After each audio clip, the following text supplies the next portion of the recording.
Hello, everybody. This is Andrew Hunzicker, CPA from Dope CFO, and we got a really awesome call today.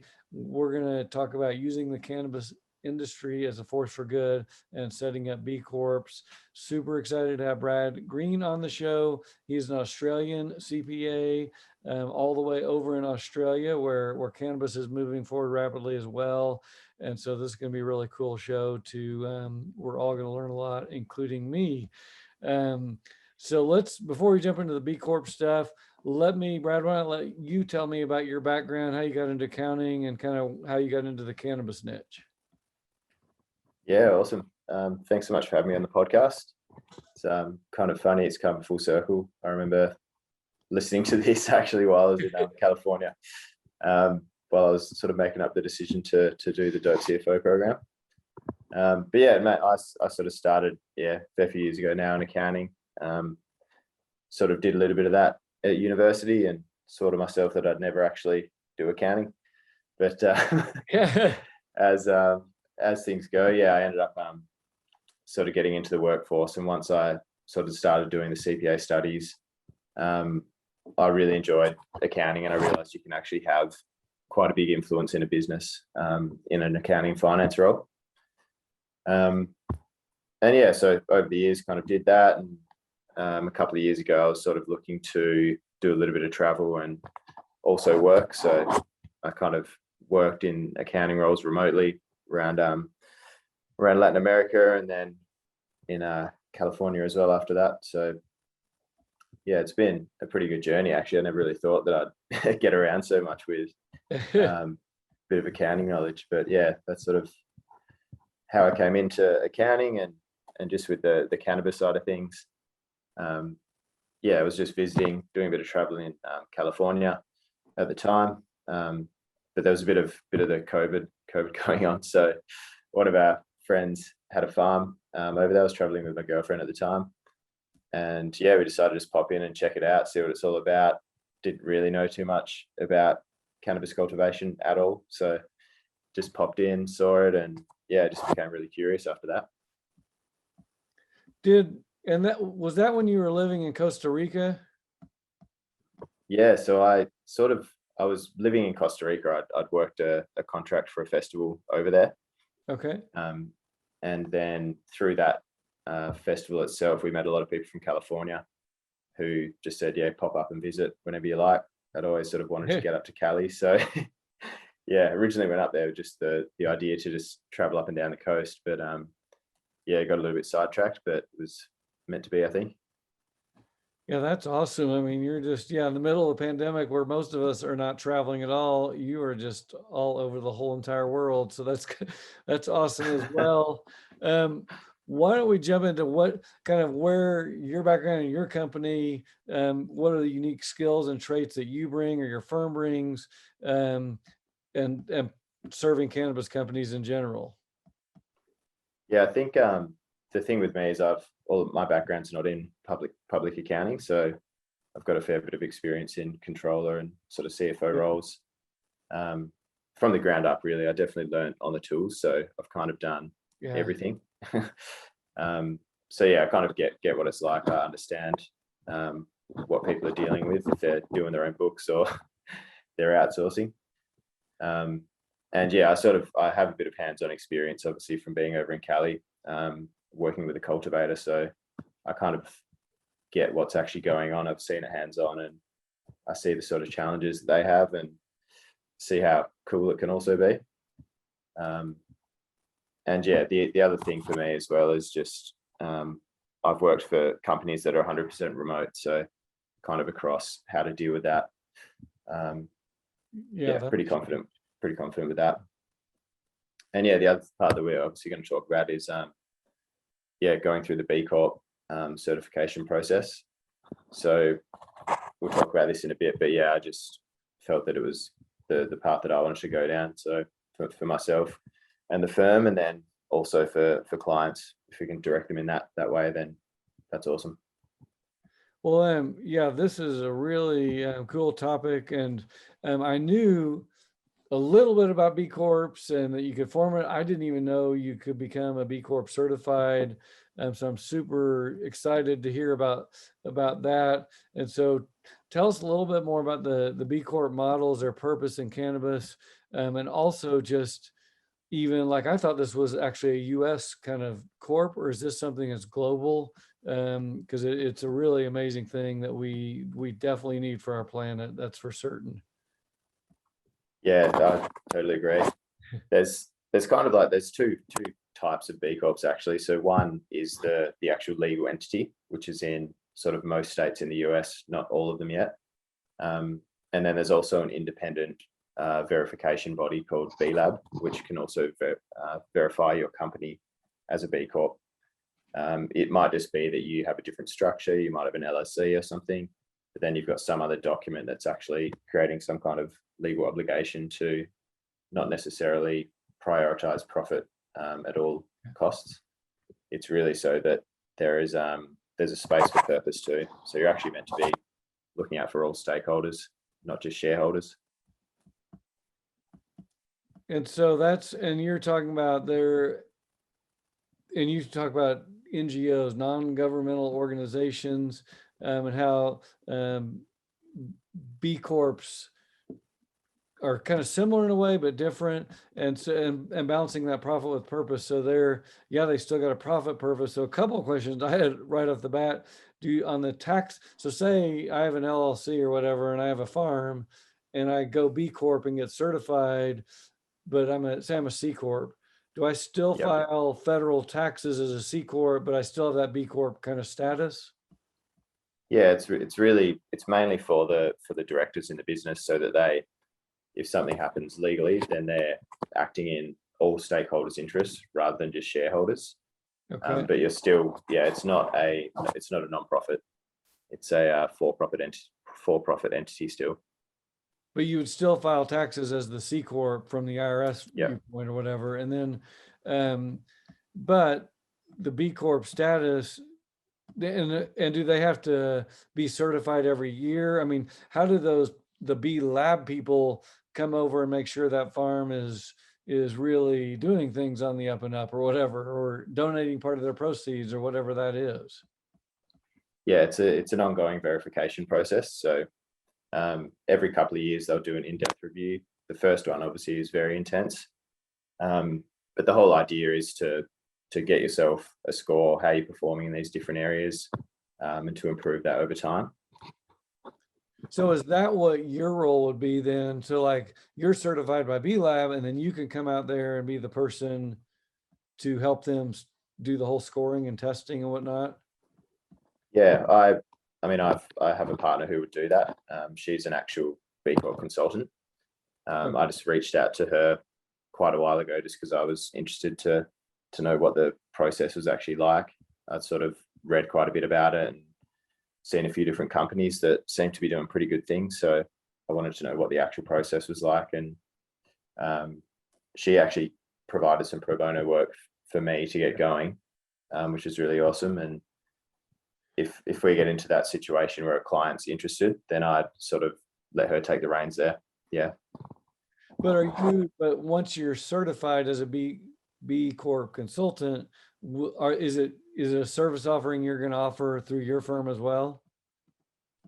Yeah, except I won't be the individual that's certified. It'll be Kiera. Yeah. Oh, okay. So you're not the one. Yep. Okay, the individual. Okay, I got it. So so let me ask you, what inspired you to learn about and implement these different kind of models? I think it was just really, just being involved in the accounting game. There's a real focus on bottom line at the expense of all else a lot of the time. So I was always kind of reckoning with this thing of, obviously you need to make money to have an impact as well. So I sort of did some NGO stuff back in Australia where I was working with an organization, but I really noticed then that the people that are in those places, they're super motivated. They are extremely passionate and they know exactly why they're doing what they're doing. But a lot of the time they're like struggling for resources. So even though they've got great people to be delivering programs and stuff that for-profit entities aren't necessarily doing. They don't have the resources to do it. So I was Yeah. trying to wrap my head around, what's like, is there something in between that's going to work? And that's kind of where I came across the B Corp thing. And by the way, I see here you mentioned Patagonia. Is Patagonia B Corp? Because I know they do awesome stuff. Yeah. They're probably one of the most inspiring brands, I'd say. Yeah, very, very much like an activist brand. Sort of walking the walk, definitely. Yeah, it's funny. I've had a long history in rock climbing for 40 years, and Yvon Chouinard Yeah. was one of the original great big wall climbers of Yosemite, and he started, his whole company, actually Chouinard. That's where we bought rock climbing equipment before it was Patagonia, and they were big equipment makers, which they eventually sold. I believe became Black Diamond. Their employees took over, and they moved the Patagonia brand, and he's been doing amazing things with his company ever since. And all along, yeah, we've got to, it's not just about profit. We've got to think about the environment, which is, yeah, I think all of us need to be thinking that way, and not just profit. And it's interesting, we were actually in our community, we'll talk about that in a minute. Yesterday, somebody posted, and who was new to the program, was like, someone actually posted, and they said, what's normal profit for a cannabis company? And then I posted back, well, if they're doing it correctly, their profit probably is going to be extremely small or a loss. And you can even look at the publicly traded companies out of Canada, they're losing money hand over fist. But and then someone posted, well, I don't get it. How can you operate at a loss and still have a cannabis company or whatever? And we started talking about kind of the high tech model. Many startups back in I think we all remember the .com, but you could look at any of these companies, Facebook or Google or Amazon, just lost money left and right. And so I think with this B Corp status, yeah, a cannabis company, and we talk to business owners about this, if you're building a great product, a great brand, like again, Patagonia comes to mind, you can lose money for many years and still have a very valuable company over the long run. And if you put in that social B Corp thing, and I don't know, I'd love to hear your thoughts on if say I'm a farm and I'm a C Corp and I come to you and I'm like, okay, pretend I'm going to donate 1% of revenue. So that's going to be a cost that's going to affect the bottom line. What is the total cost in just dollars of becoming a B Corp? Yeah, we want to do good things. Is it 2-3%? Somewhere in there, because that might be super reasonable and actually help us build our brand as well as helping the planet. Yeah, totally. Like it's dependent on revenue. I'm not sure what it would actually be, but one of the go-tos is donating 1% for the planet is what they call it. I actually love that because it's 1% of revenue, not 1% of net or 1% of something else that you can kind of fluff around with a bit. It's a commitment, and it's which is kind of brutal, but it also means that in tougher times that doesn't drop off. Like it might reduce because your revenue drops off, but there's still going to be that level of commitment there. Well, let me ask you about that, the 1% for the planet, because I've struggled with this. So my company, I've been involved, my wife and I founded a nonprofit mentoring program almost 20 years ago that lasted around 15 years. I've been pretty heavily involved with nonprofit work for the last 40 years, and whether it's founding charities or donations or whatever. And even my current company, Dope CFO, we're donating money as well. And I struggle sometimes because it's like, okay, I want to give to the environment. That's huge. But like in Oregon's a great example. We have so many issues right now, right where I live, social equity issues. And we did make a big social equity donation to a group out of LA through my marketing team. They put me in contact with them. But we also made a donation here. We have a big homeless population. We had these massive fires where people were losing their homes and can't even eat. And so it's like I'm pulled so many different directions. Is there is there an inclusive, or is it just, no, you got to give 1% for the planet to say global warming, or how can you look at that? Because there's so many groups in need right now. Yeah, definitely. And it sounds like you're pretty across it. But yeah, that's the thing. Like it's really up to the individual business. It's not like you have to, there's a specific list and you have to choose from like 5 different causes. It's really whatever resonates most with you and your business. So if, you know, that's one thing in one quarter and it's one thing in a different one, you know, it's whatever really resonates with you. And that's kind of the whole point, is it's not necessarily locking people into a certain thing. You might be like, you know what, there's been a stack of bushfires recently. We really want to support people there. Let's contribute to that. There's even the option to sort of, instead of an actual monetary donation, I think, I'm not sure what the percentage is, but up to a certain percent, you can donate time as well. Okay, so say you're specifically donating time or services, then that can sort of go towards your 1%. Okay, well, that's great to hear as well, because, and this is going to roll into the next question on, how do you see this model assisting the huge push in our current social and industry climate to establish social equity? And it's really, states are wrestling with this, and I've been interviewed, I think, Arizona, who's the other state, Boston or Massachusetts, and some of the press, they're saying, okay, they're wrestling around with, how do we really incorporate social equity issues into this whole legalization process? I know Illinois completely bungled the idea that, and I think a lot of times a state can actually be going down the right path, or they get it that it's an issue, they want to issue more licenses, but they don't think through all of the processes, and it can turn corrupt, and there's so many other bad actors out there trying to game the system, and like, oh yeah, I'm a rich white dude and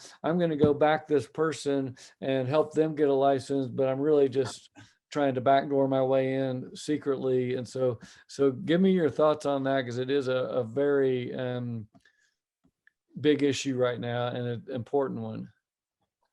Yeah, it's so complex. Like I definitely don't even have a good idea of the whole situation, but I see different states having a crack at it. And like what you said, sometimes it works all right and other times it gets exploited. It's actually a little bit like I'm from Western Australia originally, really resource rich sort of place. Hardly any people really. But you have a lot of issues of sort of land. So taking land from traditional owners, and then there's now a whole thing of trying to incorporate them into the businesses. But I see similar things happening where it's they have a specific name for it. It's something about like having, you know, a cloak over the business to make it look like it's some kind of social equity move, but in fact it's actually just a larger player behind it. So yeah, I mean, it's good. It's good that it's happening, but well, and it's just the unfortunate thing in our world, like any time anyone does something good, there's someone else trying to figure out. I mean, gosh, nonprofits have been doing this, and churches in America, where just like and when I give any money to any nonprofit, I'll go look at their Form 990, and I look into, there are charities out there that pretending they're giving tons of money away, and they may be giving a little bit, but they're actually just enriching themselves. So you've got to be careful. The other issue I know in social equity, and that you brought up time, which is awesome, because in my opinion, if you give a license to, say, a farm license here in Oregon to somebody who's disadvantaged, running a farm takes knowledge, people, tons of capital. And so we need people that can mentor these people, who can also provide capital, or else you're just setting up someone doomed to fail anyway. I mean, it's not like just opening up a little shop or whatever. Farming is actually really complicated and expensive. Yeah, it's so true. It's kind of like, I mean, it gets used a lot, but it's the classic saying of like, what is it? Teach a man, give a man a fish, feed him for a day. Teach a man to fish, feed him for a lifetime. Yeah, like that. I love that statement strategy, as well. So there, kind of with that as well. Yeah, like, a big part of it as well is just like what we're saying, is the hype, and this is for all industries, not just cannabis, but there's a lot of fluff around social equity and sustainability and stuff. So that's kind of why I like B Corp as well, because it's, you know, it's an independent assessment. You can see it over time. You can compare it between companies. I think that's just even just from a consumer point of view, it's like some kind of independent verification that the company's doing what they say they're doing, not just saying nice words. That's what I love about it. And yeah, people, that are really looking out for that. And let's take that. How can you provide examples of your vision for adding it to your services? I know you got some interesting ideas about how you're going to dive into a specific niche. So why don't you talk about that a little bit? I know we're hitting 30 minutes, but I want to really get this in as well. Yeah, I think I think there's a lot of especially with cultivators, I think there's a lot of people that are farming in sustainable ways, regenerative agricultural practices, and really sort of giving back to the community, looking after the employees. They're people that I want to work with for sure. But then there's also another part, which is just people that may not necessarily be thinking that at the moment, but they're partly interested. Maybe I can just plant seeds there, and it's, you know, have you actually thought about looking at it this way? Or, you know, maybe as one of your KPIs, it might be something that's non-financial, and, you know, it's much more impact related than financial. So yeah, there's people who are already sort of doing it. I think that maybe they could verify as a B Corp, and it would probably be pretty straightforward. Whereas others, it might be a real journey. So that would also, I think, be super rewarding, because if you can get the momentum in the industry, it can have a pretty massive impact. Yeah, so that's gosh, I'm looking to this. So and even I was thinking KPIs of, I love that idea too of non-financial stuff. And then indirectly it comes back to benefit. I mean, it's like Patagonia. You get customers that are just huge believers in your brand. And so it's good. It's right and good to do the right thing, but actually ultimately it's going to help you as well. Because when people see, oh, they're measuring their impact on the water supply or whatever it is, they're not using pesticides that hurt other farmers or whatever that practice is. Because there's a lot of issues with farming again. So let's transition in. So we'll talk a little bit about Dope CFO real quick. What made you decide to join our program? And I'll even combine these two. And have you enjoyed it so far and helped you building your firm? Yeah, I think I realized there was an opportunity, or I thought there was, in cannabis and accounting. I think you'd done some good SEO, and I typed in cannabis accounting. Yeah. And which is just a shout out to the marketing part of the program, which is awesome. But no, it was everything in one. Like all of that information, it would have taken forever for me to try and find that myself, and I still probably wouldn't have been confident that I was right. So yeah, I really just listened to a couple of podcasts, a couple of webinars. We spoke briefly, and yeah, I could tell it was going to be worth the money. Like, yeah, absolutely. And yeah, I've enjoyed it. It's been super interesting just to learn about the industry, and it's got a really interesting past. So that, along with all the state legalization versus federally being illegal, it's just really interesting. And for me, it's been really good one of the best parts about the program, I think I put this in a review, it's the group as well, the Facebook group. Yeah. You really get a feel for like what people are actually dealing with day to day. And if you've got questions, you pop them in there, people are going to answer them. There's an absolute wealth of knowledge there. So for me, that was a no-brainer, because I could learn it, do the course, and then there's certain things that I don't necessarily love doing, like tax returns, and so some things I'm just not as good at. So it's better for me to go into the group. If there's someone who's already trained in cannabis accounting, you know they're reliable, you can outsource that. For me, that's super important. Yeah, I think that I used to say that allows us to compete with the bigger firms. We can be one person firms and just outsource what we don't want to do. And I do the same thing. At this point, I think the big firms need to compete with us because I don't think there's a deeper, broader group of knowledge in the US than our group of hundreds of attorneys and CBAs, enrolled agents. And yeah, you never know. Like yesterday, there was talk about insurance. We talk about all kinds of subjects, and it's Yeah. amazing the wealth of knowledge. Like 2 years ago, someone would say, "Where can you get cannabis insurance?" And it was like nowhere. Yesterday or whatever, someone's like, "What are the insurance choices?" And we had like 20 different options that pop up. So it just gets deeper and deeper. So I agree. That's awesome as well. Let me see the. This is perfect. I always try to make these about 30 minutes because we want to get not be too long for people we know if they're driving to work or whatever, but get much as we can as well. You're still, and it says you've landed your first client in Australia. That's amazing too, that we can even think about our systems being used over there. But final question, well, a couple of final questions. Is there anything else you want to share or advice that you like to give other accountants that are interested in supporting a more equal, sustainable market? And then after that, I'll give you a chance to kind of say how we can reach you and find you and everything. Yeah, I think if you're interested at all in sort of thinking about impact or purpose, creating a more equitable market, just start looking into it. There's a stack of resources. It doesn't necessarily have to be B Corp, but if you go on the B Corp website, there's a whole bunch of stuff there. The B Impact Assessment is actually a free tool. So you can go on there, you don't have to pay anything for it. You can just see where you're at. And based on that, I think for me personally, I went through that process and it made me think quite differently, just about kind of bringing that stuff to the forefront for decision making in the business. I think it's just a really different way of going about it. So if you're interested, just go on the internet, B Corps, start Googling it, find out. There's a wealth of information out there, definitely.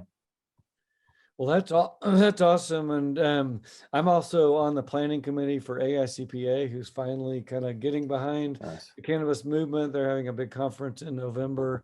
And when we have our meeting next week, I'm going to just bring up this topic. Can we do maybe, and maybe I'll bring you in if we get the, say this would be an awesome topic to have in this 2-day conference. Let's talk about B Corps in the industry or whatever, as well as social equity, which they've already identified as a big kind of track they want to do. So that's amazing. Tell people. So, and by the way, even though you're in Australia, you come to the US, you're in Central America as well. Where can people reach you? You can serve clients in the US as well, right?